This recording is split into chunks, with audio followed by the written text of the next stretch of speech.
የግንቦት ምርጫ ወይስ የግንቦት ማኒፌስቶ? አቶ ልደቱ አያሌው የብልጽግናን አገዛዝ በአጭር ጊዜ ውስጥ ለመጣል የሚያስችል ህዝባዊ እንቢተኝነት ማድረግ ይቻላል ይላል። ከዚህ ቀጥሎ የሚቀርብላችሁ ጽሑፍ በአቶ ልደቱ አያሌው የተጻፈና የህዝባዊ እንቢተኝነት መንገዶችን የተመለከተ ነው። እንድትከታተሉን በአክብሮት እንጋብዛችኋለን። አቶ ልደቱ በቅርቡ ሀገረ ካኦፒ የተሰኘ ፖለቲካ ቀመስ ልብ ወለድ መጽሐፍ ለንባብ ማብቃቱ ይታወሳል። በዚህ መጽሐፍት ውስጥ የግንቦት ማኒፌስቶ በሚል ርዕስ የተካተተው ሰነድም ምናባዊ ሀገር ለሆነችው ለሀገረ ካኦፒ ብቻ ሳይሆን በዋናነት በእውኑ ዓለም ለምትገኘው ለሀገራችን ኢትዮጵያ መድህን የሚሆን የፖለቲካ የመታገያ አጀንዳ እንዲሆን ታስቦ የተዘጋጀ ስለመሆኑ በድጋሚ ገልጫለሁ ብሏል ለመገናኛ ብዙሃን በላከው ጽሑፉ። ሰነዱ አምባገነናዊ አገዛዝን በሰላማዊ ህዝባዊ እንቢተኝነት ትግል አጭር ጊዜና አነስተኛ መስዋዕትነት እንዴት ማሸነፍ ይቻላል ለሚለው ወቅታዊና አወዛጋቢ የሆነ ጥያቄ የተብራራ መልስ ለመስጠት የሚሞክር ነው። ሀገራችን ኢትዮጵያ ቢያንስ ዘመነ መሳፍንት በመባል ከሚታወቀው የመበተን ክስተት በኋላ በታሪኳ አይታው በማታውቀው ሁኔታ ዛሬ ላይ አስቸጋሪ የህልውና አደጋ ላይ ወድቃለች። ሀገራችንና ህዝባችን ከዚህ የህልውና አደጋ ተርፈው መቀጠል የሚችሉት የወቅቱ የእርስ በርስ ጦርነት ቆሞ ሰላም ሲሰፍን ብቻ ነው። ሰላም እንዲሰፍን ደግሞ ሀገሪቱን ወደ መዋቅራዊ ዲሞክራሲያዊ ስርዓት ማሸጋገር የሚያስችልና ሁሉንም የፖለቲካ ኃይሎች ያካተተ የሽግግር መንግስት ማቋቋም አስፈላጊ ነው። ይህ እውን እንዲሆን ግን ከምንም በላይ የጠቅላይ ሚኒስትር አብይ ፈቃደኝነት ወይም ተገዶ ከስልጣን መውረዱ የግድ አስፈላጊ ነው።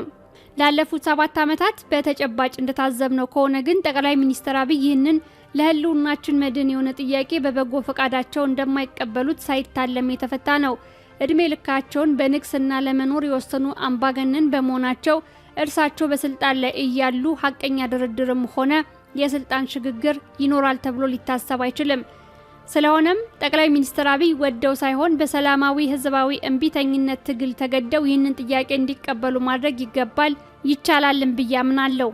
በእኔ አመለካከት ከተቃዋሚው ጎራና ከህዝቡ የሚጠበቁ አስፈላጊ ቅድመ ሁኔታዎች በአግባቡ ከተሟሉ ጠቅላይ ሚኒስትር አብይን ለ45 ቀናት በመላ ሀገሪቱ በሚካሄድ የሰላማዊ ህዝባዊ እንቢተኝነት ትግል ተገደው የሽግግር መንግስት ጥያቄን እንዲቀበሉ አሊያም በፓርቲ ውሳኔ ከያዙት ስልጣን በህዝብ ትግል ተገደው እንዲወርዱ ማድረግ ይቻላል የሚል ጠንካራ እምነት አለኝ።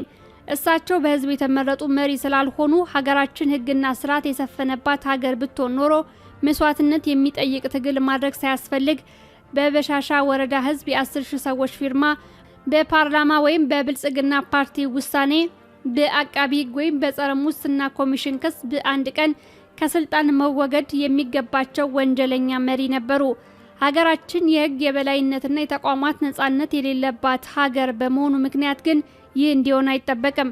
እሳቸው በሸፍጥና በነውጥ ከያዙ ስልጣን ሊወገዱ የሚችሉት እንደ ኔፓሉ ሻርማ ኦሊ እና እንደ ማዳጋስካሩ አንድሪ ራጆሊ አገዛዝ አንበርክክ በሆነ ህዝባዊ እንቢተኝነት ብቻ ነው። በአግባቡ ከተጠቀምንበት በኢትዮጵያ ህዝቡና አገሪቱ የሚገኙበት የወቅቱ ሁለንተናዊ ቀውስ አገዛዝ አንበርክክ የሆነ ሰላማዊ ህዝባዊ እንቢተኝነት ለማካሄድ ከበቂ በላይ የሚያስችልና ከመቼውም ጊዜ የተሻለ ምቹ ሁኔታ የፈጠረ ነው። ይህንን ፍላጎታችንን በብቃት እውን ለማድረግን በቅድሚያ በተቃዋሚ ጎራ በተለያዩ መንገድ ህዝቡን በሚወክሉ ተቋማት በመገናኛ ብዙሃንና የትግሉ ዋና ባለቤት በሆነው ህዝብ ዘንድ መሟላት የሚጠበቅባቸው ትግሉ እንዳይጠለፍና ለዘላቂ ውጤት እንዲበቃ የሚያስችሉ 11 አስፈላጊና መሰረታዊ ቅድመ ሁኔታዎች አሉ። እነሱም የሚከተሉት ናቸው። አንደኛ፣ የጋራ አደጋን በጋራ መታገል። ለሰላማዊ ህዝባዊ እንቢተኝነት ትግል ውጤታማ መሆን ሰፊ ማዕቀፍ ያለው ትብብር አስቀድሞ መፍጠር ወሳኝ ቅድመ ሁኔታ ነው። ኢትዮጵያ ዛሬ ላይ የገጠማት ችግር ሁሉንም የሀገሪቱን ህዝብ የሚመለከት የህልውና አደጋ ነው። ቢረዱትም ባይረዱትም የአገዛዙን ባለስልጣናትና ቤተሰቦቻቸውን ጨምሮ በቀጥታም ሆነ በተዘዋዋሪ አደጋው የማይነካውና የማይመለከተው ዜጋና የህብረተሰብ ክፍል የለም። ይህ ነባራዊ ሁኔታ በሀገራችን መኖሩ ትግሉን በትብብር ለማካሄድ የሚያስችል እድል ይፈጥራል። የገጠመንን ይህንን የጋራ አደጋ በእርግጠኝነት መቀልበስና ህልውናችንን ወደፊት ማስቀጠል የምንችለው በተናጠል ሳይሆን በጋራ የተባበረ ትግል ብቻ መሆኑን ተቃዋሚ ኃይሎችና ህዝቡ በቅድሚያ ከልብ አምነን በመቀበል ትርጉም ያለው የትግል ትብብር አስቀድመን መፍጠር ይጠበቅብናል። ሁለተኛ፣ በስልቱ አዋጭነት ላይ መተማመን መፍጠር። በሰላማዊ ትግል አዋጭነት ላይ ግማሽ ልብ በመሆንና ለህዝቡ የተከፋፈለ አቋምን እያቀረቡ ለውጤት መብቃት አይቻልም። ህዝቡ የሰላማዊ ህዝብ እምቢተኝነት አዋጭነትን በተመለከተ የተከፋፈለ አቋም የሚሰማ ከሆነ ትክክለኛና ጠቃሚ የሆነውን ስልት ለመምረጥ መቸገሩ አይቀርም። ከመቸገርም በላይ ህዝብ ነውና ስሜታዊ የሆነውንና የማይጠቅመውን አቋም የመምረጥ እድሉም የበለጠ ሰፊ ይሆናል። ይህንን ችግር ለማስወገድ ሲባል ብቻ ሁላችንም አሊያም ዋናዎቹና አብዛኛዎቹ ተቃዋሚ ድርጅቶች በሰላማዊ ህዝባዊ እምቢተኝነት ትግል የሚፈልገውን ለውጥ ማምጣት እንደምንችል እርግጠኛ መሆንና ይህንን አቋም በጋራ ለህዝቡ ማቅረብ አለብን። የትጥቅ ትግል በማካሄድ ላይ የሚገኙ አማጽያንም ሰላማዊ ትግል በሚያስገኘው ውጤት የጋራ እንዲያውም የበለጠ ተጠቃሚ እንጂ ተጎጂ እንደማይሆኑ በመገንዘብ ሲቻል የሰላማዊ ህዝባዊ እምቢተኝነቱን ትግል ከልብ ሊደግፉት፣ ቢያንስ ግን ከመቃወም ሊቆጠቡ ይገባል። ሶስተኛ፣ ባለድርሻ አካላትን አስቀድሞ በብቃት ማስተባበር። የሰላማዊ ትግል አንዱ ጠንካራ ጎን አሳታፊ መሆኑና የብዙ ባለድርሻ አካላት ያሉት መሆኑ ነው። በኢትዮጵያ ያሉና ህዝቡን በተለያየ መንገድ የሚወክሉ አብዛኛዎቹ ሲቪክ ማህበራት፣ የአደባባይ ምሁራን፣ ታዋቂ ግለሰቦች፣ ከሁሉም በላይ ጋዜጠኞችና ማህበራዊ አንቂዎች በመናካሄደው ሰላማዊ ትግል ተባባሪ እንዲሆኑ አስቀድሞ ማግባባትና ማሳመን ያስፈልጋል። አራተኛ፣ በጠራ ስልትና እቅድ መመራት። ሰላማዊ ህዝባዊ እምቢተኝነት ለአሸናፊነት እንዲበቃም ሆነ የመጨረሻ ውጤቱ ዘላቂነት እንዲኖረው ከተፈለገ በተበታተነ ሁኔታና በግብታዊ ስሜት መመራት የለበትም። እንደቀደሙት የለውጥ እድሎች የክሽፈትና የመጠለፍ አደጋ እንዳያጋጥመው ከተፈለገ በድርጅቶች ስብስብ የሚመራ በአግባቡ በተጠና ስልትና እቅድ የሚሄድ መሆን ይገባዋል። በዚህ ረገድ በቂ ዝግጅት አድርጎ ለህዝቡ አስቀድሞ በተጨባጭ ማሳወቅ ያስፈልጋል።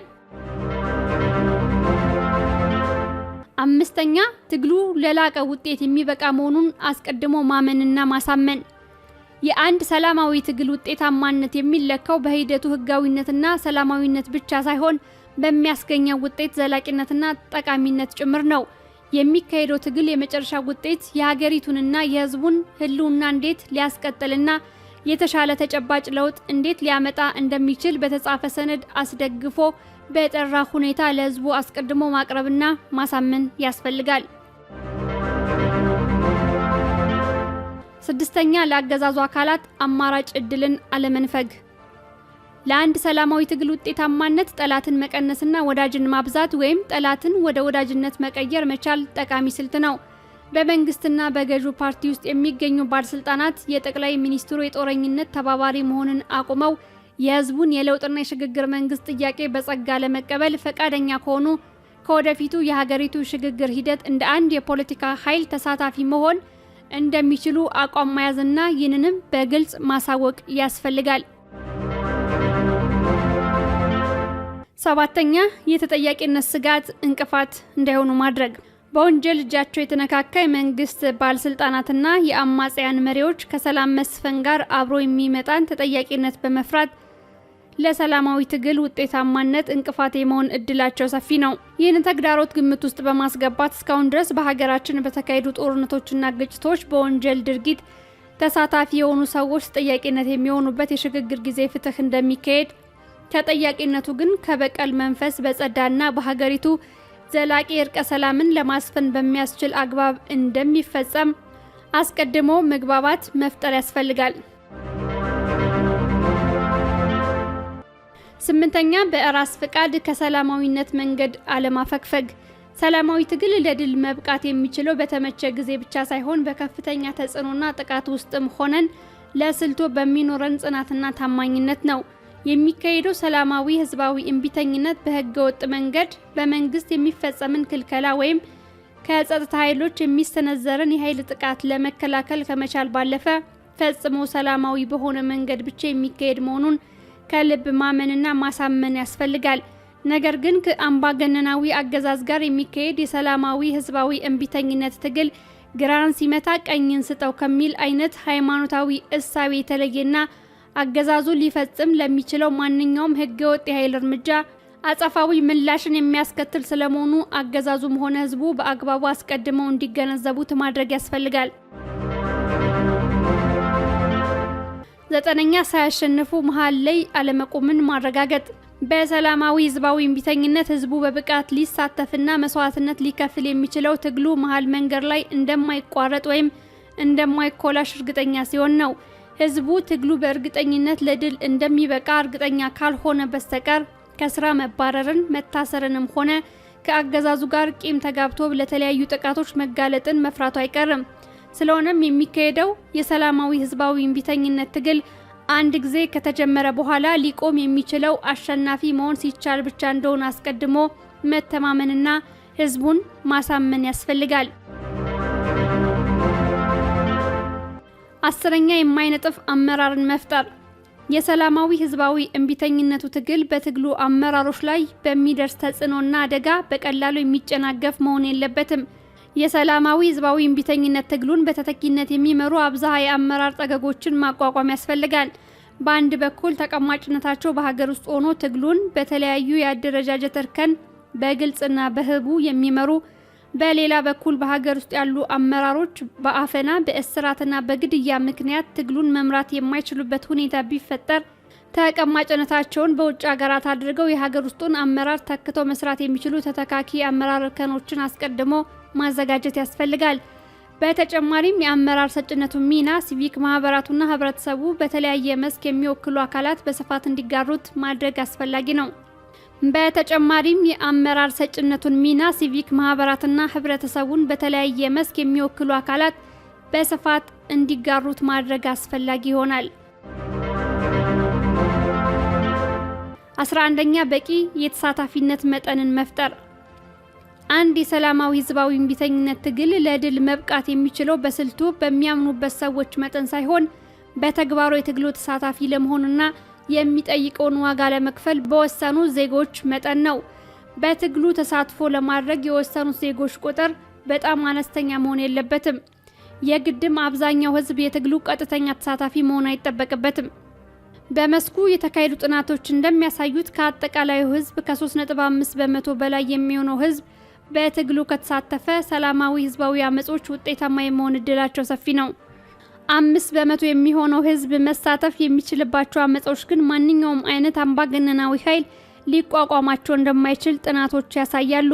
ስለሆነም ትግሉን በእርግጠኝነት ለድል ለማብቃት 5 በመቶ የሆነው የሀገሪቱ ህዝብ በቀጥታም ሆነ በተዘዋዋሪ ትግሉ የተግባር ተሳታፊ እንዲሆን የሚያስችል ጥረትና ዝግጅት አስቀድሞ ማካሄድ ያስፈልጋል።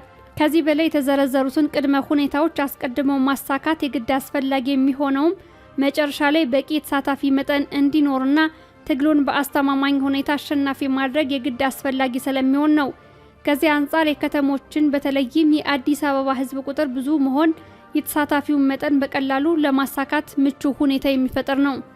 ከሁሉም በላይ አድካሚና አስቸጋሪ የሚሆነው ረጅም ጊዜም ሊወስድ የሚችለው ስራ በእነዚህ 11 ቅድመ ሁኔታዎች ዙሪያ መግባባትና መስማማት መፍጠር ነው።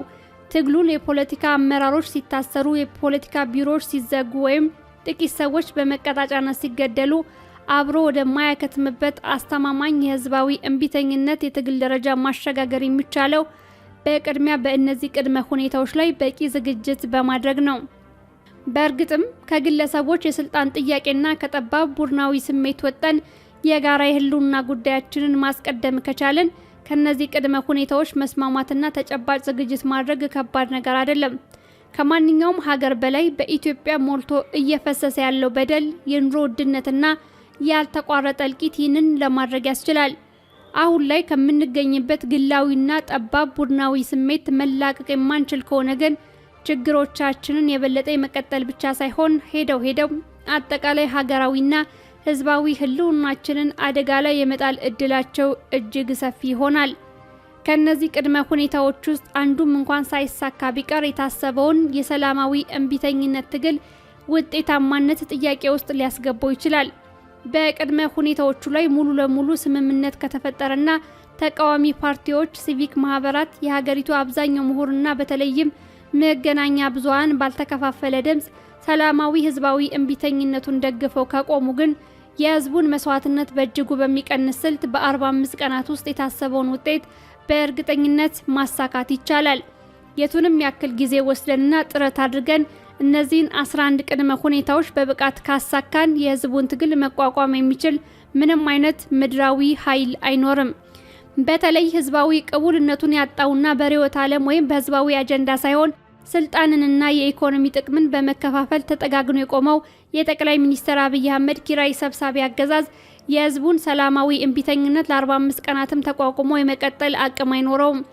እነዚህን ቅድመ ሁኔታዎች በብቃት ማሳካት ከቻልን ምናልባት በሀገራችን ልናካሂደው የምናስበው የሰላማዊ ህዝባዊ እምቢተኝነት ትግል በሌሎች ሀገሮች እስካሁን ከተካሄዱት ተመሳሳይ ትግሎች ሁሉ የላቀ ዝግጅት የተደረገበትና በዛው መጠን ለዘላቂ ለውጥ የሚያበቃ ትግል እንደሚሆን ጥርጥር የለውም። በእርግጥ በእኛ ሀገር እስካሁን የተካሄዱት የሰላማዊ ትግል ሙከራዎች ብቻ ሳይሆን አገዛዝን ለመጣል የበቁትን የአረብ ስፕሪንግና የሰሞኑ የጀንዚዎችን የትግል እንቅስቃሴዎችን መለስ ብለን ለመመርመር ብንሞክር እኛ አሁን እያሰብነውና እየተዘጋጀንበት በምንገኘው መጠን የድርጅትና የሀሳብ ዝግጅትን ተከትለው የተካሄዱ ሳይሆኑ በማህበራዊ ሚዲያና በግብታዊ ወጣቶች ተነሳሽነት የተካሄዱ ናቸው። በአጠቃላይ ከፍ ሲል የተዘረዘሩት 11 ቅድመ ሁኔታዎች በብቃት እስከተሟሉ ድረስ በ45 ቀናት ጠንካራ የሰላማዊ ህዝባዊ እምቢተኝነት ትግል ከዚህ በታች በቀረበው የመርሃ ግብሮች የትግበራ ቅድመ ተከተል መሰረት ትግሉን በእርግጠኝነት ለአሸናፊ ማብቃት ይቻላል። የመርሃ ግብሮቹን ያተገባበር ቅደም ተከተል እንደሚከተለው ለማየት እንሞክራለን። በተለይም ህዝባዊ ቅቡልነቱን ያጣውና በርዕዮተ ዓለም ወይም በህዝባዊ አጀንዳ ሳይሆን ስልጣንንና የኢኮኖሚ ጥቅምን በመከፋፈል ተጠጋግኖ የቆመው የጠቅላይ ሚኒስትር አብይ አህመድ ኪራይ ሰብሳቢ አገዛዝ የህዝቡን ሰላማዊ እንቢተኝነት ለ45 ቀናትም ተቋቁሞ የመቀጠል አቅም አይኖረውም። እነዚህን ቅድመ ሁኔታዎችን በብቃት ማሳካት ከቻልን ምናልባትም በሀገራችን ልናካሂደው የምናስበው የሰላማዊ ህዝባዊ እንቢተኝነት ትግል በሌሎች ሀገሮች እስካሁን ከተካሄዱት ተመሳሳይ ትግሎች ሁሉ የላቀ ዝግጅት የተደረገበትና በዚያው መጠን ለዘላቂ ለውጥ የሚያበቃ ትግል እንደሚሆን ጥርጥር የለውም። በእርግጥም በእኛ ሀገር እስካሁን የተካሄዱትን የሰላማዊ ትግል ሙከራዎች ብቻ ሳይሆን አገዛዝን ለመጣል የበቁትን የአረብ ስፕሪንግና የሰሞኑን የጀንዚዎች የትግል እንቅስቃሴዎችን መለስ ብለን ለመመርመር ብንሞክር እኛ አሁን እያሰብነውና እየተዘጋጀንበት በምንገኘው መጠን የድርጅትና የሀሳብ ዝግጅትን ተከትለው የተካሄዱ ሳይሆኑ በማህበራዊ ሚዲያና በግብታዊ የወጣቶች ተነሳሽነት የተካሄዱ ናቸው። በአጠቃላይ ከፍ ሲል የተዘረዘሩት 11 ቅድመ ሁኔታዎች በብቃት እስከተሟሉ ድረስ በ45 ቀናት ጠንካራ የሰላማዊ ህዝባዊ እንቢተኝነት ትግል ከዚህ በታች በቀረበው የመርሃ ግብሮች የትግበራ ቅደም ተከተል መሰረት ትግሉን በእርግጠኝነት ለአሸናፊነት ማብቃት ይቻላል። የመርሃ ግብሮቹን ያተገባበር ቅደም ተከተል እንደሚከተለው ለማሳየት እንሞክር። የወር ቀጠሮ ቅድመ ዝግጅት። የወር ቀጠሮ ቅድመ ዝግጅት ከፍ ሲል የተዘረዘሩትን ቅድመ ሁኔታዎች በብቃት የሚያሳካ በቂ ስራ ከተሰራ በኋላ ሰላማዊ ህዝባዊ እንቢተኝነቱ በይፋ ከመጀመሩ ቢያንስ ከአንድ ወር በፊት የእንቢተኝነት ትግሉ መቼ እንደሚጀመር ለህዝቡ በስልጣን ላይ ለሚገኘው አገዛዝና ለዓለም አቀፉ ህብረተሰብ አስቀድሞ በይፋ የሚገለጽበት ጊዜ ነው። ይህ የአንድ ወር የቀጠሮ ጊዜ ስለ ትግሉ ዓላማና አስፈላጊነት፣ የአፈጻጸም ሂደትና ሊያስገኘው ስለሚችል የመጨረሻ ውጤት ለህዝቡ በአግባቡ በማስገንዘብ እቅዱ አስቀድሞ ከፍተኛ ህዝባዊ ትኩረትና ተቀባይነት እንዲያገኝ ቅስቀሳ የሚካሄድበት ጊዜ ነው። የአገዛዙ ምላሽ ምንም ይሁን ምን በህገወጥ መንገድ ለተቋቋሙ የሰላማዊ ሰልፎችና የህዝባዊ ስብሰባዎች ፈቃድ ክፍልም እቅዱን በዚህ ወቅት በይፋ ማሳወቅ ያስፈልጋል። ከማሳወቅ ባለፈ የአገዛዙን ፈቃድ ለማግኘት መጠበቅ ግን ህገ መንግስታዊ ግዴታ ስላልሆነ አስፈላጊ አይሆንም። ህዝባዊ እንቢተኝነቱን የሚመለከቱ ቀዳሚ መረጃዎችን በግልጽና በዝርዝር በቃለ መጠይቅ፣ በጋዜጣዊ መግለጫና በተለያዩ መንገዶች ለህዝብ የሚቀርቡበት በዚህ የወር ቀጠሮ ወቅት ይሆናል። ከሁሉም በላይ ይህ የወር ቀጠሮ የጉዳዩ ባለቤት የሆነው የኢትዮጵያ ህዝብ ይህንን ህልውናውን ከጥፋት የሚታደግ ወሳኝ ትግል በተመለከተ በየቤቱ ከቤተሰቡ አባላት ጋር፣ በየመስሪያ ቤቱ ከስራ ባልደረቦቹ ጋር፣ በየሰፈሩ ከወዳጅ ጓደኞቹ ጋር መክሮና ተስማምቶ የተግባር ተሳትፎ ለማድረግ የቀጠሮውን ቀን በጉጉት እየቆጠረና እየጠበቀ ጠንካራ የስነ ልቦና ዝግጅት የሚያደርግበትና ከፍርሃት ቆፈን የሚላቀቅበት ጊዜ ይሆናል። በተለይም ሴቶች በወቅቱ የእርስ በርስ ጦርነት ከማንም በላይ ተጎጁ እንደሚሆኑ በሚመጣው የሰላም ለውጥ ደግሞ የበለጠ ተጠቃሚ እንደሚሆኑ አውቀው የትግሉ ደጋፊና ተሳታፊ እንዲሆኑ የሚያስችል ቅስቀሳ በዚህ የወር ቀጠሮ ወቅት በስፋት ይካሄዳል። ከሀገራችን የማህበራዊ ኢኮኖሚ ዝቅተኛ የእድገት ደረጃ አኳያ ሴቶች በአንድ በኩል የአገዛዝ መጠቀሚያ ሰለባ የመሆን እድላቸው የሰፋ መሆኑን፣ በሌላ በኩል ደግሞ ባላቸው የእናትነትና የሚስትነት ሚና በሴቶች ያልተደገፈ ትግል የትም ሊደርስ እንደማይችል ታሳቢ በማድረግ በእያንዳንዱ የትግል የመርሃ ግብር የትግበራ ሂደት ለእነሱ ልዩ ትኩረት ሰጥቶ መስራት ያስፈልጋል። ከዚህ የወር ቀጠሮ የቅድመ ዝግጅት ሂደት መጠናቀቅ በኋላ የሚከተሉት 6 መርሃ ግብሮች በ6 ተከታታይ ሳምንታት ይፈጸማሉ። መርሃ ግብር 1 የመንፈስ ግንባታ ሳምንት። ሀገራችን ኢትዮጵያ ዛሬ ላይ የገጠማት ችግር ከፖለቲካ የስልጣን ጥያቄ በላይ የሆነ የህልውና አደጋ ነው። በዚህ ህልውናን ለመታደግ በሚካሄድ ትግል አያገባኝም ብሎ በዝምታ መቀመጥ የሚገባው ኢትዮጵያዊ ዜጋ መኖር የለበትም። ለአንድ ሰላማዊ የህዝባዊ እምቢተኝነት ትግል ስኬታማነት የመጀመሪያው አስፈላጊ ቁም ነገር የመንፈስና የስነ ልቦና ግንባታ ዝግጅት ነው። ስለሆነም የሰላማዊ ህዝባዊ እምቢተኝነቱ ትግል በቀዳሚነት የሚጀምረው በጸሎትና በተማጽኖ ይሆናል። የዜጎች ህልውናን በማስጠበቅ ረገድ ከማንም በላይ የሃይማኖት አባቶች፣ የሀገር ሽማግሌዎችና የጎሳ መሪዎች ትልቅ ኃላፊነት ስላለባቸው ይህንን መርሃ ግብር በማስፈጸም ረገድ ሚናቸው የጎላ ይሆናል። በሀገሪቱ የሚገኙ የፖለቲካ ፓርቲዎችና መንግስት ሰላማዊ መፍትሄን በመቀበል ሀገሪቷን ከጥፋት እንዲታደጉ ህዝቡ በየአምልኮ ቦታዎችና በየአካባቢው በጋራ እየተገናኘ ለ7 ተከታታይ ቀናት የጸሎትና የተማጽኖ ድምጹን ያሰማል። በዚህ ወቅት ህዝቡ ዘፈን ባለመክፈት፣ የቅልጦት ፌሽታዎችን ባለማካሄድ፣ ስለ ደህንነቱ ያለውን ስጋትና ጭንቀት በአግባቡ የሚያሳዩ አልባሳትን በመጠቀም በአብይ አህመድ አገዛዝ ላይ ከፍተኛ የስነ ልቦና ጫና ይፈጥራል። በአንጻሩ የትግሉን ተሳታፊዎች በሞራልና በስነ ልቦና የማበረታታትና የመገንባት ስራ አስቀድሞ ይሰራል። ከዚህ ሳምንት ጀምሮም ህዝቡ ለ2 ወራት የሚበቃውን መድኃኒት፣ ምግብና መሰረታዊ የሆኑ የፍጆታ ሸቀጣ ሸቀጦችን ገዝቶ በቤት ውስጥ ያከማቻል። በህብረተሰቡ ላይ የዋጋ ጫና እንዳይፈጠርም ህዝቡ ከሌላው ጊዜ በተለየ ፍጆታውን በከፍተኛ መጠን ቆጥቦ ይጠቀማል። ነጋዴዎችም ከሌላው ጊዜ በተለየ የትርፍ መጠን ቅናሽ እንዲያደርጉ ይጠየቃሉ። ትግሉ በኢኮኖሚያዊ ጫና ጭምር መደገፍ ስላለበትም ከዚህ ሳምንት ጀምሮ ለመጪዎቹ 2 ወራት ህዝቡ ምንም አይነት የአገልግሎትም ሆነ የግብር ክፍያ ለመንግስት ከመክፈል ይታቀባል። በውጭ ሀገራት የሚኖሩ ኢትዮጵያውያንም በቤተሰብ አባላት ዙሪያ ለሚከሰት ድንገተኛ የጤና ችግር ካልሆነ በስተቀር ለመጪዎቹ 45 ቀናት ምንም አይነት የውጭ ምንዛሬ ወደ ሀገር ውስጥ መላክ ያቆማሉ። ዜጎች በዚህ አይነቱ የትግል መርሃ ግብር ሲሳተፉ በአገዛዙ በኩል የቅጣት ወይም የብቀላ እርምጃ ሊወሰድብን ይችላል ብለው እንዳይሰጉ፣ አንደኛ ትግሉ አገዛዙ ካልተሸነፈ በስተቀር መሃል ላይ የማይቋረጥ መሆኑን፣ ሁለተኛ አብዛኛው ህዝብ የእነዚህ ትግበራዎች ተሳታፊ እስከሆነ ድረስ አገዛዙ ምንም አይነት የበቀል እርምጃ የመውሰድ አቅም እንደማይኖረው ማስታወስና ማሳመን ያስፈልጋል። መርሃ ግብር 2 የትምህርት ማቆም አድማ ሳምንት። በዚህ የሁለተኛ ሳምንት መርሃ ግብር በዋናነት የሀገሪቱ የከፍተኛ ትምህርት ተማሪዎችና መምህራን ተሳታፊ ይሆናሉ። በዚህ ሳምንት የሚጀመረው ይህ የትምህርት ማቆም አድማ የሚካሄደው በኮሌጆችና በዩኒቨርሲቲዎች አካባቢ ወይም አጥር ግቢ ውስጥ ተወስኖ ይሆናል። ተማሪዎችና መምህራን ወደ አደባባይ መውጣትና ከጸጥታ ሰራተኞች ጋር መጋፈጥ ሳያስፈልጋቸው በያሉበት አካባቢ የተሰባሰቡ መፈክር በማሰማት የጽሑፍ መልእክቶችን በማሳየትና የአቋም መግለጫዎችን በማውጣት ጦርነት ይቁም፣ አገዛዝ ያብቃ፣ ሰላም ይስፈን የሚለውን ጥያቄ ያቀርባሉ። የተማሪዎቹ የተቃውሞ እንቅስቃሴ በመገናኛ ብዙሃን አማካኝነት በስፋት ለህዝቡና ለውጭው ዓለም እንዲደርስ ይደረጋል። ይህንን የተማሪዎችና የመምህራን የትምህርት ማቆም እርምጃ ከማንም በላይ ወላጆች ሊደግፉት ይገባል። አድማውም ህዝባዊ ጥያቄው የማያዳግም መልስ እስኪያገኝ ድረስ በቋሚነት ይቀጥላል። የትምህርት ማቆም አድማውና ጦርነት ይቁም፣ አገዛዝ ያብቃ፣ ሰላም ይስፈን የሚለው ጥያቄ በመደገፍ በውጭ ሀገራት የሚኖሩ ኢትዮጵያውያን በብሔረሰብና በሃይማኖት በፖለቲካ አመለካከትና በትግል ስልት ልዩነት ሳይከፋፈሉ በነቂስ በመውጣት ከዚህ ሳምንት ጀምሮ ተከታታይ ሰላማዊ ሰልፎችን ያካሂዳሉ። ሰላማዊ ሰልፎቹ የሚካሄዱባቸው የውጭ ሀገር ከተሞች በዋናነት ኒውዮርክ፣ ጄኔቫ፣ ብራሰልስ፣ ዋሽንግተን ዲሲ፣ ለንደንና የተመረጡ ሌሎች ዋና ዋና ከተሞች ይሆናሉ።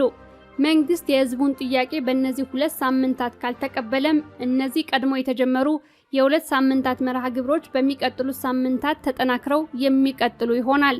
በዚህ ሰነድ ላይ በቅደም ተከተል የቀረቡ መርሃ ግብሮች አስቀድመው ለህዝብ በይፋ የሚገለጹ ይሆናሉ። ይሁንና እያንዳንዱን መርሃ ግብር የሚያስተጓጉል ያልተጠበቀ እንቅፋት ሊገጥም እንደሚችል አስቀድሞ በመተንበይ በየደረጃው ሊተገበሩ የሚችሉ ተለዋጭ መርሃ ግብሮች ተዘጋጅተው በሚስጥር ይያዛሉ። መርሃ ግብር 3 ከፊል የሥራ ማቆም አድማ ሳምንት።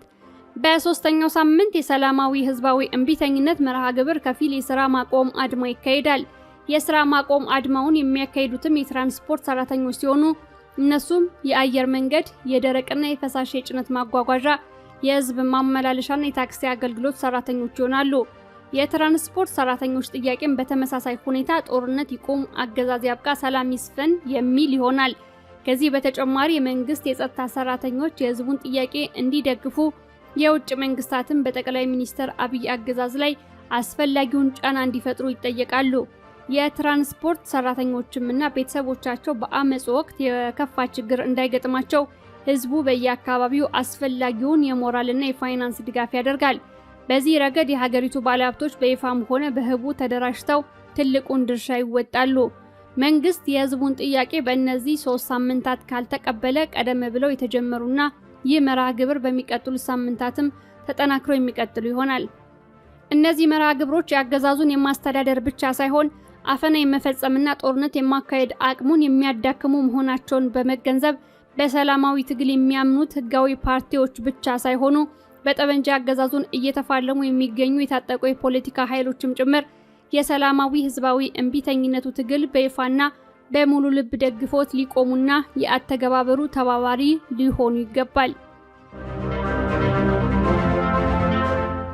መርሃ ግብር 4 አጠቃላይ ሥራ ማቆም አድማ ወይም በቤት ውስጥ የመቀመጥ ሳምንት።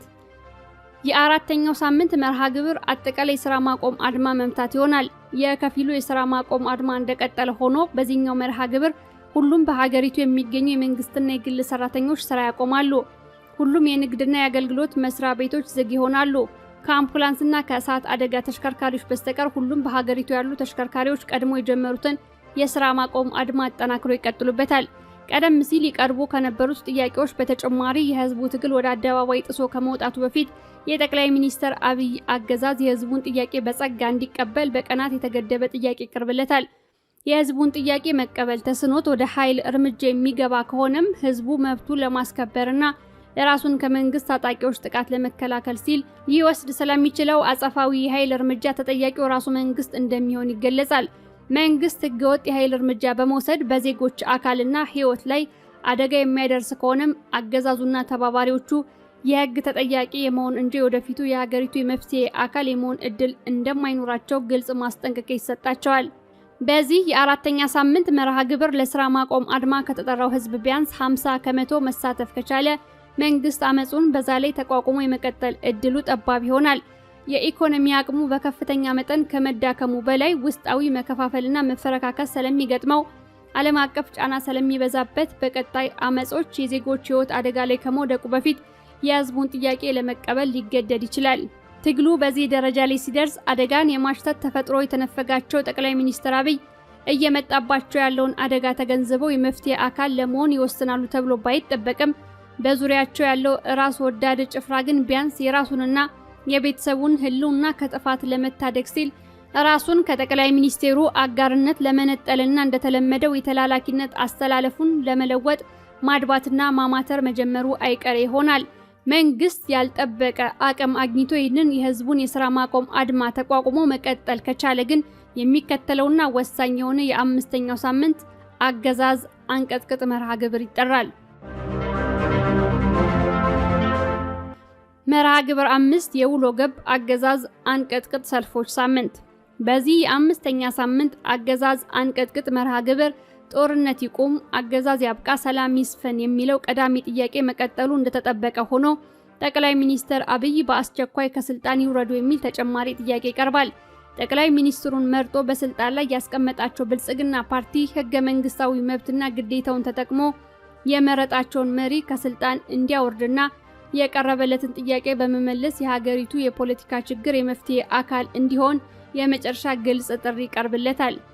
ይህንን የህዝብ ጥያቄ በአንድ ሳምንት ውስጥ ለመመለስ ፈቃደኛ ካልሆነም ጠቅላይ ሚኒስትሩ ከስልጣን እንዲወርዱ የቀረበው ጥያቄ ብልጽግና ፓርቲ ስልጣን ይልቀቅ ወደሚል ጥያቄ ሊያድግና ሊቀየር እንደሚችል ግልጽ ማስጠንቀቂያ ይሰጠዋል። የቀዳሚዎቹ የ4 ሳምንታት የሰላማዊ ህዝባዊ እምቢተኝነት ተሳታፊዎች ከስራ ከመባረርና ቢበዛ ከመታሰር ባለፈ ለህይወት አደጋ የሚጋለጡበት እድል ጠባብ ነው። እነዚህን መርሃ ግብሮች ቀዳሚ ማድረግ የሚጠቅመውም የህዝቡን መስዋዕትነት በተቻለ አቅም አነስተኛ ለማድረግ ስለሚረዳ ነው።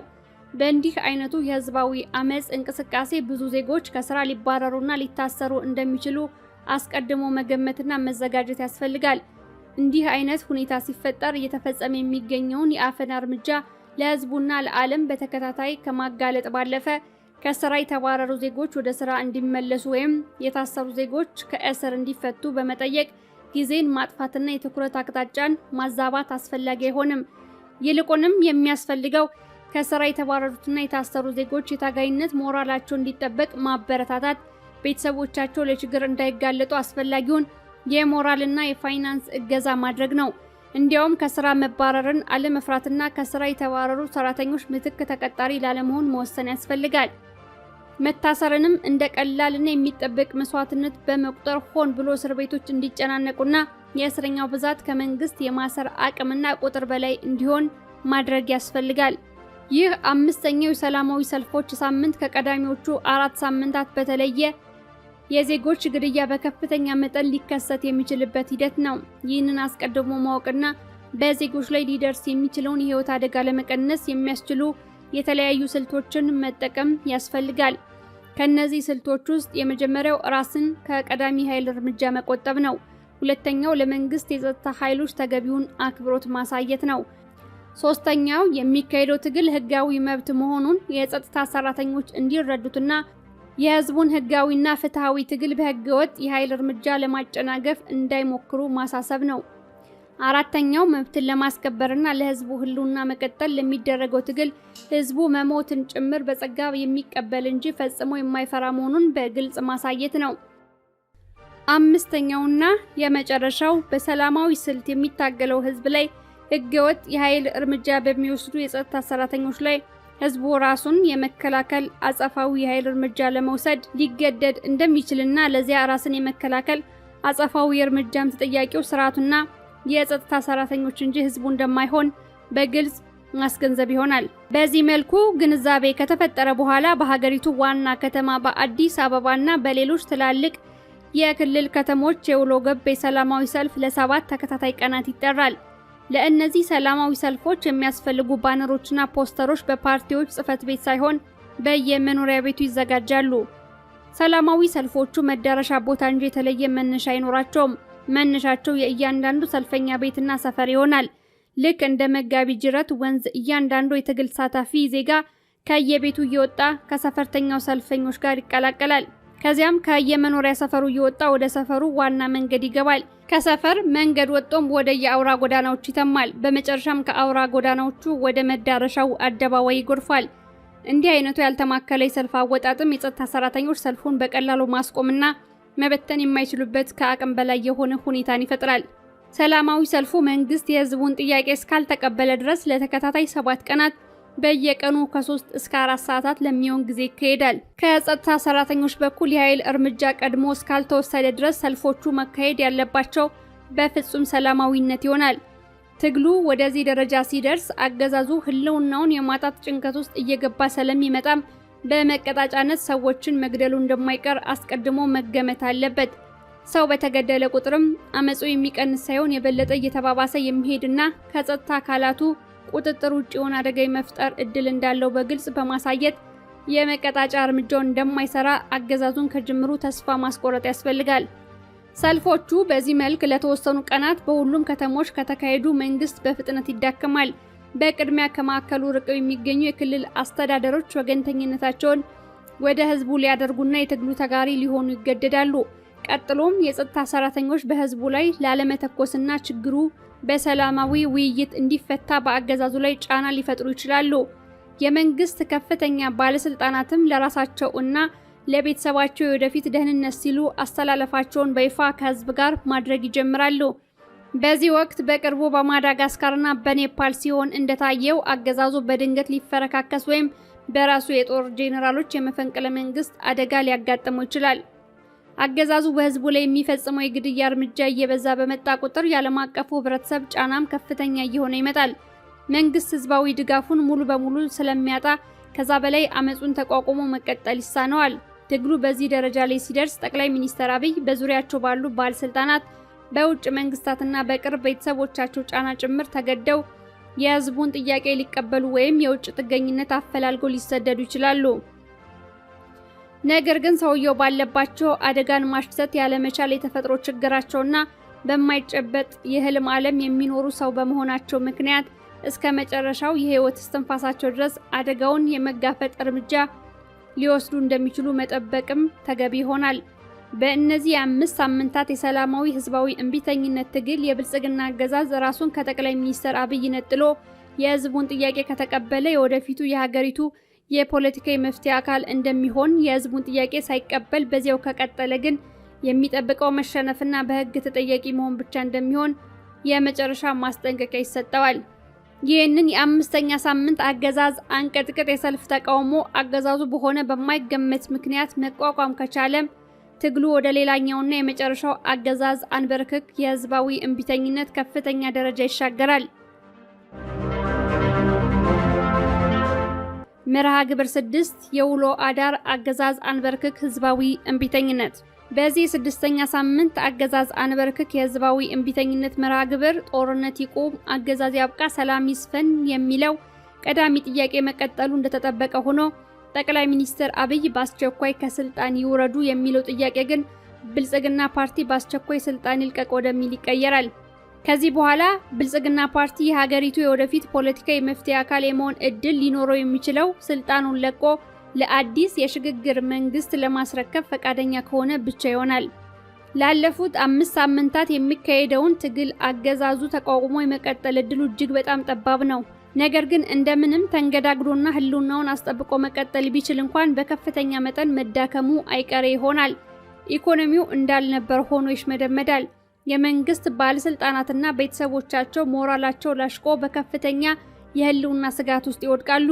የጸጥታ ሰራተኞች ክንዳቸው እየዛለ ከህዝቡ ጋር እየተጋጩ መቀጠል ለራሳቸው ህልውና አስጊ እንደሆነና እንደማያዋጣ እየተገነዘቡ ይመጣሉ። ነገር ግን አገዛዙና መዋቅሩ ብቻ ሳይሆን የህዝቡም የፍጆታ ክምችት በሂደት እየተመናመነ ስለሚመጣ የህዝቡ የመታገል አቅምን በዛው መጠን እየተዳከመ ሊመጣ እንደሚችል አስቀድሞ መገንዘብና አስፈላጊውን ቅድመ ዝግጅት ማድረግ ያስፈልጋል። ከሁሉም በላይ ትግሉ ለውጤት እየተቃረበ የመምጣቱን ተስፋ ጎልቶ በማሳየት ህዝቡ ሙሉ አቅሙን አሰባስቦ ወደ መጨረሻ የትግል ምዕራፍ እንዲሸጋገር ያልተቋረጠ ግፊት ማድረግ ያስፈልጋል።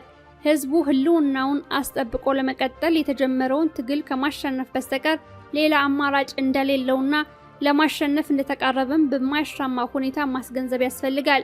በዚህ የ6ኛ ሳምንት አገዛዝ አንበርክክ የህዝባዊ እምቢተኝነት መርሃ ግብር ህዝቡ በሁሉም ከተሞች በ5ኛው ሳምንት ለሰላማዊ ሰልፍ በወጣበት ተመሳሳይ መንገድ በከፍተኛ መጠን መድረሻ እንዲሆን ወደ ተወሰነው ቦታ ይተማል። ይህ የ6ኛ ሳምንት መርሃ ግብር ግን የውሎ ገብ ሰልፍ አይደለም። መንግስት እስካልተሸነፈ ድረስ ህዝቡ ወደ ቤቱ ላይመለስ ወስኖ የሚያካሂደው የመጨረሻ የሞት የሽረት ህዝባዊ እምቢተኝነት ነው። ለቀናት የሚበቁ ደረቅ ምግቦችና የሚጠጣ ውሃ፣ የሌሊቱን ቅዝቃዜ ለመቋቋም የሚያስችለውን አልባሳት ይዞ በዋለበት እያደረስ እስከ መጨረሻው ድል ድረስ መታገሉን ይቀጥላል። በዚህኛው ሰልፍ የመዳረሻ ቦታዎች አደባባዮች አይሆኑም። መዳረሻዎቹ የተመረጡና ያገዛዙን ሁለንተናዊ እንቅስቃሴ ለማስቆም የሚያስችሉ መንግስታዊ ተቋማት ይሆናሉ። በክልል ደረጃም ተመሳሳይ ተቋማት የመዳረሻ ቦታ እንዲሆኑ ይደረጋሉ። ህዝቡ በነቂሱ ወጥቶና በእነዚህ ተቋማት ዙሪያ ከቦ መቀመጥ ጥያቄዎቹ በሰላም እንዲመለሱ የመጨረሻውን ጫና ይፈጥራል። በዚህ ወቅት የዓለም ትኩረት ሁሉ በኢትዮጵያ ይሆናል። ህዝቡ ከየቤቱ ያመጣቸውን ምግቦች ተካፍሎ እየበላ የሰላማዊ እምቢተኝነቱ አመጹን ለቀናት አጠናክሮ ይቀጥላል። የምግብና የውሃ አቅርቦት እጥረት እንዳይኖርም ባለሀብቶችና ባለተሽከርካሪዎች የተጠናከረ እገዛ ያደርጋሉ። የትግሉ ግለት በዚህ ደረጃ ላይ ሲደርስ አገዛዙ አምባገነናዊ ባህሪው በመነጨና በአልሞት ባይ ተጋዳይነት በቻይና በቲናንሚን አደባባይ ሲሆን እንደታየው ታንኮችን ጭምር አሰማርቶ በብዙ ሰላማዊ ዜጎች ላይ ጭካኔ የተሞላበት የግድያ እርምጃ ሊወስድ ይችላል። አገዛዙ እንዲህ ያለ የጭካኔ እርምጃ መውሰድ ሲጀምር መሸነፉን አውቆ የመጨረሻ እድሉን እየሞከረ እንደሆነና ብዙ ህዝብ እየገደለ የመቀጠል አቅም እንደማይኖረው መገንዘብ ያስፈልጋል። በመቶዎች የሚቆጠሩ ሰልፈኞች ቢገደሉ እንኳን እየተካሄደ ያለው ትግል ሚሊዮኖች በጦርነት እንዳያልቁና ሀገር እንዳይፈርስ ለማድረግ መሆኑን በመገንዘብ የሚከፈለውን መስዋዕትነት በጸጋና በጽናት መቀበል ያስፈልጋል። አገዛዙ እንዲህ አይነት ወንጀል በዜጎች ላይ መፈጸም ከጀመረ በኋላ በህዝቡ ዘንድ እንደ አንድ ወንጀለኛና ዘር ጨራሽ አገዛዝ ተደርጎ ይፈረጃል። ከዚያም ህዝቡ አገዛዙን ለማሸነፍና ህልውናውን ለማትረፍ የሚያስችለውን ማንኛውም አይነት አጸፋዊ እርምጃ እንዲወስድ የመጨረሻ ጥሪ ይቀርባል። በቅድሚያ አገዛዙ ሽንፈቱን ተቀብሎ እጁን እንዲሰጥ ይጠየቃል። እጁን የማይሰጥ ከሆነ ግን ህዝቡ የገዛ ንብረቱ የሆኑ ተቋማቱን ጥሶ በመግባት እንደሚቆጣጠራቸው የ24 ሰዓት ማስጠንቀቂያ ይሰጣል። ትግሉ በዚህ ደረጃ ላይ ሲደርስ ሰላማዊ ትግሉን የመሩትና ጠመንጃ አንስተው እየታገሉ ያሉት ተቃዋሚ ኃይሎች ለአንድ ወር የሚቆይና ኃላፊነቱ የተወሰነ የጋራ ጊዜያዊ የሀገራዊ ግብረ ኃይል ማቋቋማቸውን የዚህ ጊዜያዊ ግብረ ኃይል ኃላፊነትን በመላው ኢትዮጵያ ሰላምና መረጋጋትን ማስፈንና የሽግግር መንግስት የማቋቋም ቅድመ ሁኔታን ማመቻቸት እንደሚሆን በሰነድ አዘጋጅተው ለህዝብ ይፋ ያደርጋሉ። ከከፍተኛ አዛዦች በታች ያሉና በሰላማዊ ዜጎች ላይ ወንጀል ያልፈጸሙ የሀገሪቱ የጸጥታ ሰራተኞች የሰላምና መረጋጋቱ ሂደት አካል ሆነው እንዲሰሩ ጥሪ ይደረግላቸዋል። የህዝቡ ትግል በዚህ ደረጃ ላይ ከደረሰ በኋላ ጠቅላይ ሚኒስትር አብይና የብልጽግና ፓርቲ ባለስልጣናት ከሁለት አንዱ ከመምረጥ ውጭ ሌላ አማራጭ አይኖራቸውም። እጃቸውን በፈቃድ ይሰጣሉ ወይም በህዝብ ትግል ተገደው በቁጥጥር ስር ይውላሉ። ከዚህ ሰላማዊ ህዝባዊ እምቢተኝነት ትግል ድል በኋላ በተቃዋሚው ኃይል ውይይትና ድርድር ለ3 ዓመት የሚቆይና ሁሉን አቀፍ የሆነ ጊዜያዊ የሽግግር መንግስት ይቋቋማል። በታጣቂ ኃይሎች መካከልም ዘላቂ የተኩስ ማቆም ስምምነት ይፈረማል። የሽግግር መንግስቱ ሀገሪቱን በጊዜያዊነት ከማስተዳደር በተጨማሪ ብሔራዊ እርቀ ሰላምና ሀገራዊ መግባባት የመፍጠር የሽግግር ጊዜ ፍትህን የማስፈን መሰረታዊ ቅራኔዎችን ለመፍታት በሚያስችል አግባብ ህገ መንግስት ማሻሻል፣ በጦርነት የወደሙ መሰረታዊ የህዝብ አገልግሎት ተቋማትን መልሶ የመገንባት፣ የሀገሪቱን የጸጥታ ተቋማት እንደገና የማደራጀት፣ ለነጻና ፍትሃዊ ምርጫ ምቹ ሁኔታ የመፍጠር ስልጣን ይኖረዋል። የሽግግር መንግስቱ መስራች የሆኑ ኃይሎች መለስተኛ የፖለቲካ ቅራኔዎችን በመካከላቸው በሚካሄድ ሀቀኛ የውይይትና የድርድር ሂደት፣ ከፍተኛ የሚባሉ ቅራኔዎችን ደግሞ የሀገሩ ዋና ባለቤት በሆነው በህዝቡ የምርጫ ካርድና በህዝቡ ውሳኔ ለመወሰንና የውሳኔውን ውጤት በጸጋ ለመቀበል አስቀድመው መስማማት ይኖርባቸዋል። የጥቅም ግጭትን ለማስወገድ እንዲረዳም የሽግግር መንግስቱ ፕሬዝዳንት ሆኖ የሚመረጠው ሰው ለቋሚ መንግስት በሚካሄደው ሀገራዊ ምርጫ የማይወዳደር እንዲሆን ይደረጋል። ይህንን አይነት የሽግግር መንግስት ለማቋቋም የሚያስችለው ረቂቅ ሰነድ አስቀድሞ ተዘጋጅቶ ከመጀመሪያው የወር ቀጠሮ ጊዜ ጀምሮ ለህዝብ ይፋ ይደረጋል። ከድሉ ማግስትም በጊዜያዊ ግብረ ኃይሉ አማካኝነት ቀርቦና በሽግግር መንግስቱ ሸንጎ ጸድቆ በተግባር እንዲውል ይደረጋል። የጠቅላይ ሚኒስትር አብይ አገዛዝ ወደ ስልጣን ከመጣ ከ7 ዓመት በላይ ሆኖታል። በእነዚህ 7 ዓመታት ውስጥ በአነስተኛ ግምት ከ1 ሚሊዮን በላይ የሆኑ ኢትዮጵያውያን ዜጎች ህይወታቸውን አጥተዋል። ከዚያ ያልተናነሰ ህዝብም አካል ጉዳተኛ ሆኗል። ከ3 ሚሊዮን በላይ የሚገመት ህዝብ ከመኖሪያው አካባቢ የተፈናቀለ ለስደት ተዳርጓል። በመቶ ሺዎች የሚቆጠሩ ሴት እህቶቻችን ተደፍረዋል። በብዙ ቢሊዮኖች የሚገመት የሀገሪቱ ሀብትና ንብረት ወድሟል። በብዙ ሚሊዮኖች የሚቆጠሩ ህጻናት ከትምህርት ገበታ ውጭ ሆነዋል። ከሁሉም በላይ አንድነታችንና ማህበራዊ ትስስራችን በከፍተኛ መጠን ተበጣጥሶ እንደ አንድ የሀገር ልጅ ሳይሆን እንደ ባር ጠላት እየተያየን በጭካኔ መገዳደልን ተለማምደናል። በጦርነት ይህ ሁሉ ዋጋ ተከፍሎም ግን እስካሁን የበለጠ እየተባባሰና እየተወሳሰበ የመጣ እንጂ የተፈታ አንድም ችግር የለም። ይህ ጦርነት ወደፊት ለሌላ ጥቂት ዓመታት ከቀጠለም የበለጠ ከመተላለቅ መንግስትና ሀገር የለሽ ከመሆኑ ውጭ ሌላ የሚያስገኝልን ውጤት አይኖርም። በተለይም ከኤርትራ መንግስትና ከትግራይ ኃይሎች ጋር እየታሰበ ያለው ተጨማሪ ጦርነት ለይቶለት ከፈነዳ እንኳንስ ኢትዮጵያን መላዋ ምስራቅ አፍሪካ ከፍተኛ ወደ ሆነ አጠቃላይ ቀውስ እንደሚገባ መገመት አስቸጋሪ አይሆንም። በእኔ እምነት 5% የሚሆነው የኢትዮጵያ ህዝብ ይህንን የሰላማዊ ህዝባዊ እምቢተኝነት ጥሪ ከልቡ ከተቀበለና የተግባር ተሳታፊ ለመሆን ከወሰነ በጦርነት የሚካሄደው ትግል ከሚጠይቀው እጅግ ባነሰ ጊዜና መስዋዕትነት አገዛዙን ማሸነፍና ዘላቂ ለውጥ ማምጣት እንችላለን። እስካሁን በብዙ ሀገራት የተካሄዱ የሰላማዊ ህዝባዊ እምቢተኝነት ትግሎች ያስገኙትን ውጤት ለማጥናት ካደረኩት ጥረት ለመገንዘብ እንደሞከርኩት ከላይ በተዘረዘሩት 11 ቅድመ ሁኔታዎች ዙሪያ በቂ ስራ አስቀድመን ከሰራን ከ45 ቀናት ባልበለጠ ጊዜ ከ1000 ባነሰ የህይወት መስዋዕትነት እጅግ አነስተኛ በሆነ የኢኮኖሚ ጉዳት ትግሉን ለድል ልናበቃው እንችላለን። በዘርፉ የተካሄዱ ጠንካራ ጥናቶች እንደሚያሳዩትም በሰላማዊ ህዝባዊ እምቢተኝነት ሊመጣ የሚችለውም ለውጥ በትጥቅ ትግል ይመጣል ተብሎ ከሚታሰበው ለውጥ ከ10 እጥፍ በበለጠ ዘላቂና አስተማማኝ የመሆን እድል ይኖረዋል። ስለዚህ ሰላማዊ ህዝባዊ እምቢተኝነት ትግሉን ስንመርጥ አይቻልም ከሚለው ጨለምተኛ አተያይ በተቃራኒ በርካታ ዓመታትን ከብክነት አያሌ ሀብትና ንብረትን ከውድመት ተጨማሪ ሚሊዮን ዜጎችን ከሞትና ከስደት የማዳንና በአጠቃላይ መንግስትና ሀገር የለሽ ከመሆን የህልውና አደጋ የመትረፍ ምርጫና ውሳኔ መሆኑን መረዳት ያስፈልጋል። ይህንን እውነታ በመገንዘብ በአሁኑ ወቅት የገጠመን የህልውና አደጋ የበለጠ ተባብሶና መቀልበስ በማይችልበት ደረጃ ከቁጥጥራችን ውጭ ከመሆኑ በፊትና በጦርነት የኖሩ በጦርነት ያልቃሉ የሚለው ብሂል በእኛ ላይ ከመፈጸሙ በፊት የፖለቲካ ኃይሎችና ሁሉም ባለድርሻ አካላት ይህንን የትግል ጥሪ እንዲቀበሉት በከፍተኛ አጽንኦትና ትህትና ጠይቃለሁ። የኢትዮጵያ ህዝብም ለዘላቂ ጥቅሙና ለህልውናው የሚበጀውን ይህንን አዋጭ የትግል ጥሪ በአስቸኳይ እንዲቀበለውና በተግባር እንዲያውለው በከፍተኛ ተማጽኖ ጠይቃለሁ። በአጠቃላይ ጦርነትን ልናስቆም፣ የግፍ አገዛዝን ልናስወግድና ሰላምን በዘላቂነት በወሳኝ መልኩ ልናሰፍን የምንችለው ህዝባዊ እምቢተኝነትን ወይም በኔፓልና በማዳጋስካር የታየው አይነት ኢትዮጵያዊ ጀንዚ በማካሄድ መሆኑን አምነን በመቀበል ለተግባራዊነቱ በፍጥነት መዘጋጀትና መስራት ይጠበቅብናል። አቶ ልደቱ አያሌው ጥቅምት 28 2018 ዓ.ም ጽፎ ለዝግጅት ክፍላችን ያደረሰው መልእክት ነው።